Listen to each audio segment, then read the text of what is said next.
Selamat pagi sahabat sehat, selamat datang kembali di Wawasan Kesehatan, Fakta dan Realita. Saya Nurse Irma. Pada kesempatan kali ini, kita akan membongkar dan meluruskan segala kesalahpahaman yang sudah tertanam di benak kita. Topiknya adalah skizofrenia. Kita akan meninjaunya dan berbagi sudut pandang, mulai dari pengertian dasarnya, data penyebarannya, pandangan hidup yang sesungguhnya, bersama narasumber andalan yang sangat berkompeten di bidangnya, Nurse Wahida. Selamat pagi, Nurse Wahida. Selamat pagi, Nurse Irma, dan selamat pagi bagi seluruh pendengar yang kami banggakan. Saya sangat antusias menyampaikan materi ini. Mengapa?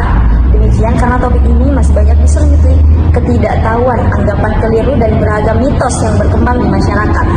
Nah, banyak orang menilai hanya dari tampilan luar atau berbicara tanpa dasar pengetahuan yang benar. Melalui pembahasan ini, kita akan mengungkap berbagai fakta penting yang kiranya dapat memperluas wawasan dan pemahaman kita bersama. Mari kita mulai.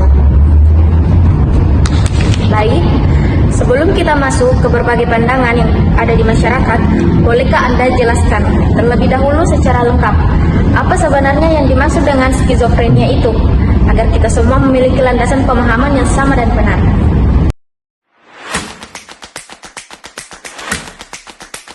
Nah, tentu saja ini adalah langkah paling dasar dan penting berdasarkan definisi ilmiah dan medis yang diakui secara internasional oleh Organisasi Kesehatan Dunia atau WHO. Skizofrenia ini adalah gangguan kesehatan jiwa yang serius dan kronis yang memengaruhi cara seseorang berpikir, merasakan, dan berinteraksi dengan lingkungan sekitarnya. Nah, intinya kondisi ini mengganggu kemampuan otak untuk memproses informasi dan membedakan antara kenyataan dan halusinasi.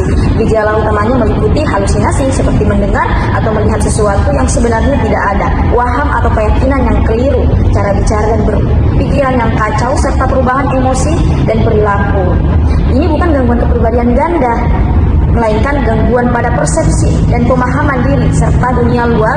Kondisi ini biasanya muncul pertama kali pada usia dewasa muda.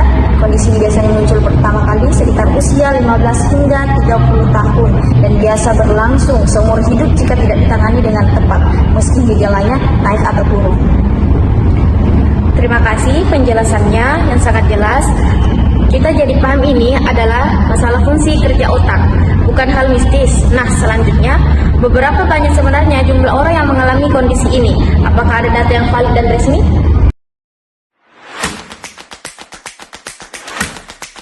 Jawabannya ada, Nurse Irma. Nah, datanya sangat penting untuk kita ketahui agar kita menyadari bahwa ini adalah masalah kesehatan nyata yang perlu perhatian. Menurut data resmi dari Organisasi Kesehatan Dunia atau WHO yang diterbitkan tahun 2025, diperkirakan ada sekitar 24 juta orang di seluruh dunia hidup dengan skizofrenia. Angka itu setara dengan sekitar 0,3% atau 0,3% hingga 0,7% dari total populasi penduduk dunia. Artinya, dari sekitar 1.000 orang, ada sekitar 3 hingga 7 orang yang mengalami. Kondisi ini biasa terjadi pada siapa saja, di negara mana saja, tanpa membedakan ras, suku, dan tingkat ekonomi. Sekarang kita masuk ke pandangan yang paling umum kita dengar di masyarakat. Ini adalah mitos nomor 1 yang paling populer. Orang dengan skizofrenia itu memiliki 2 kepribadian atau jiwa yang berbeda. Hampir semua orang percaya hal ini. Bagaimana menurut sudut pandang medis? Apakah ini fakta atau sekedar mitos besar?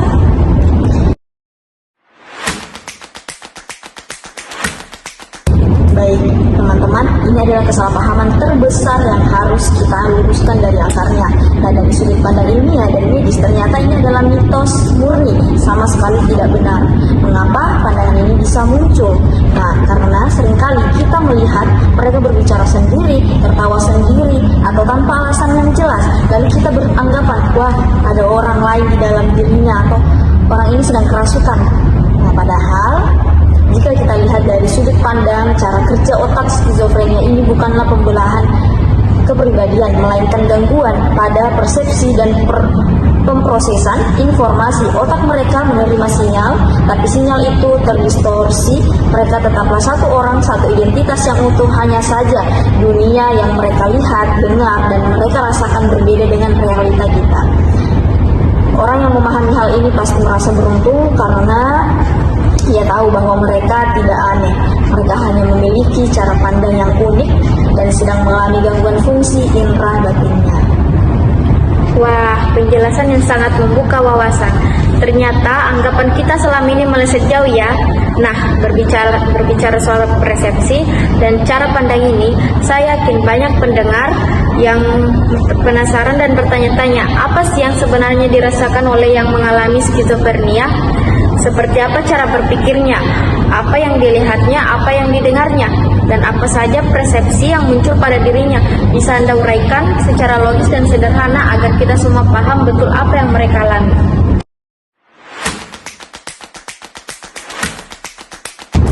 Baik, pertanyaan yang sangat penting ya teman-teman, dan menjadi kunci utama pemahaman kita. Mari kita bahas satu persatu secara runtut agar kita bisa membayangkan apa yang sesungguhnya terjadi dalam diri mereka.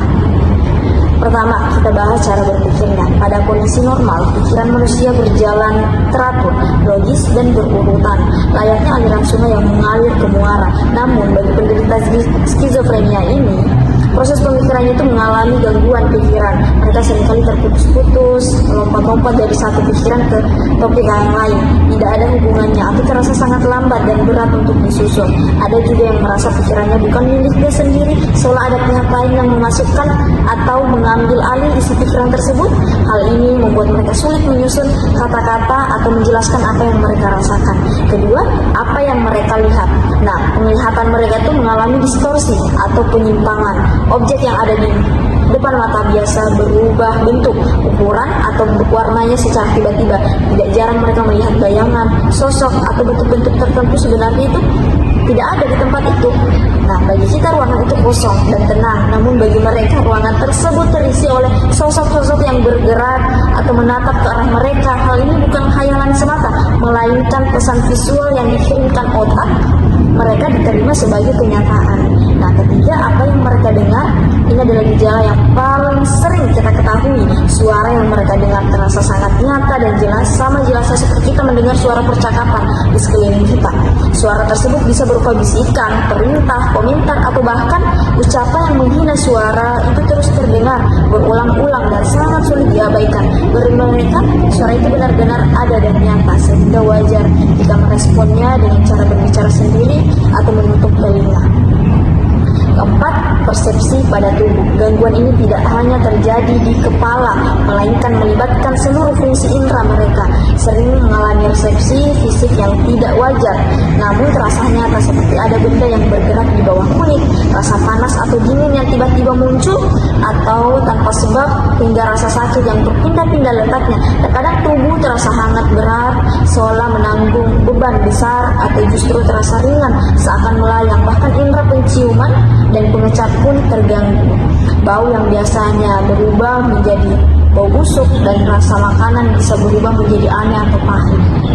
Dapat kita simpulkan, bagi penderita skizofrenia ini, dunia bukanlah tempat yang tenang dan jelas seperti kita alami. Dunia mereka terasa sangat ramai, penuh warna dan suara persepsi yang sangat kuat. Memahami hal ini membuat kita sangat beruntung, karena kita jadi mengerti bahwa perilaku mereka bukanlah keinginan sendiri, melainkan respon wajar dari tubuh dan pikiran yang sedang mengalami gangguan fungsi persepsi yang benar. Luar biasa sekali penjelasannya, sangat runtut, logis, dan kita jadi sangat paham betapa beratnya perjalanan